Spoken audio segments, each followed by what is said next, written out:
Slovenská asociácia pohrebných a kremačných služieb vás pozýva na jedinečnú burzu pohrebných vozidiel, ktorá sa bude už čoskoro u nás organizovať.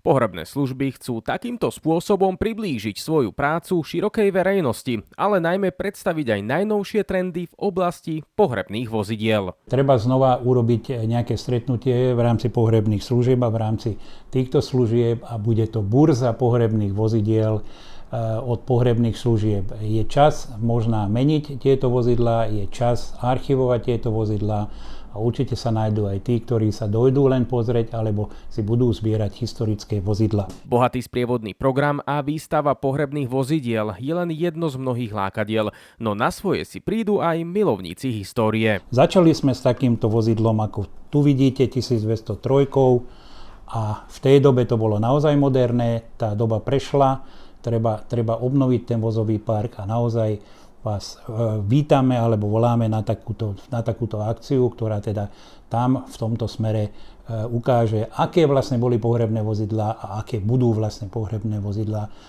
na Slovensku. Je to jedinečná burza, ktorá sa zaujíma čiste o tieto veci, čo sa týka pohrebných služieb a pohrebných vozidiel. V súčasnosti sa smrť stala tabu. Akoby to, o čom sa nehovorí, strácalo na existencii.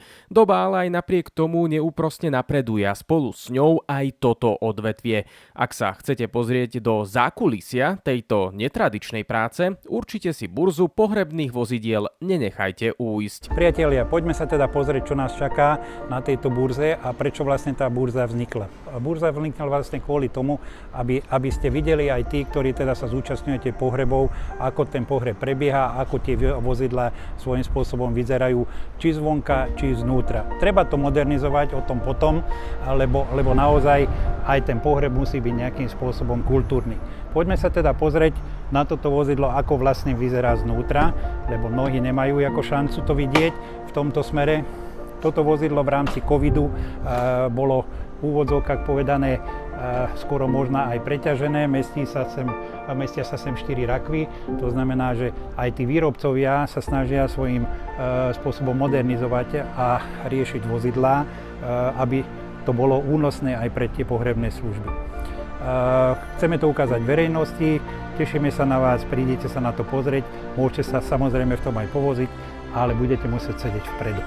Bude nám cťou privítať aj kamenárov z Indie alebo kamenárstvo z Indie, ktorá je vlastne dovozcom týchto veľkých nárobných kameňov alebo respektíve kameňov. Prídu tam aj iní kamenári z Nových Zámkov a prídu tam aj takí, ktorí proste tieto pohrebné vozidlá vyrábajú. Ten sprievodný program bude aj z odborného hľadiska, to znamená, že budeme sa baviť o tom, čo trápi pohrebné služby v tomto smere a čo treba ešte v pohrebných službách vynoviť alebo respektíve zmeniť. Burza pohrebných vozidiel sa organizuje 6. a 7. októbra v pohrebnej službe Archa v Lučenci. Viac informácií získate aj na sociálnych sieťach.